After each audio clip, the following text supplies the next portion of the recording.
आज या ठिकाणी कराड नगरपालिकेची सार्वत्रिक निवडणुकीचा निकाल जाहीर झाला। सर्वप्रथम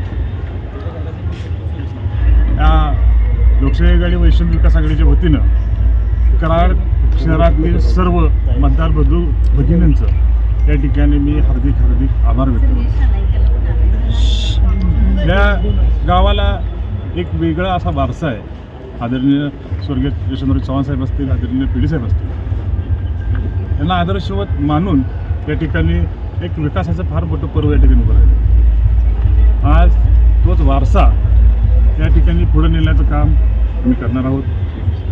या ठिकाणी आदरणीय एकनाथ शिंदे साहेब असतील, कृष्णप्रसाद देसाई साहेब असतील, त्यांचे मार्गदर्शक नामदार बाळासाहेब पटेल साहेब असतील, संपर्क चिकनसे या सर्वांच्या मार्गदर्शनाखाली या ठिकाणी एक विकासाचा विचार आणि आत्ता साहेबांनी सांगितल्याबद्दल एक शांततामय सामूहिक सहजीवन हा विचार घेऊन या शहरातील जनतेसमोर आम्ही गेलो आणि जनतेने तो विचार त्या विचाराला पसंती दिली आणि मला वाटतं की ही निवडणूक जनतेनं हातात घेतली आणि हा जनतेनं ह्या विचाराला पसंती देऊन ह्या गावाला नेमकं काय अपेक्षित आहे त्या पद्धतीने जनतेनं स्वतः उठाव करून ही निवडणूक घेतलेली आहे। निश्चितपणे या ठिकाणी जी संधी आम्हाला कराड शहरातील जनतेने दिली त्या संधी आणि तो विश्वासाला पात्र राहून या कराड शहराच्या विकासासाठी आम्ही कटिबद्ध आहोत।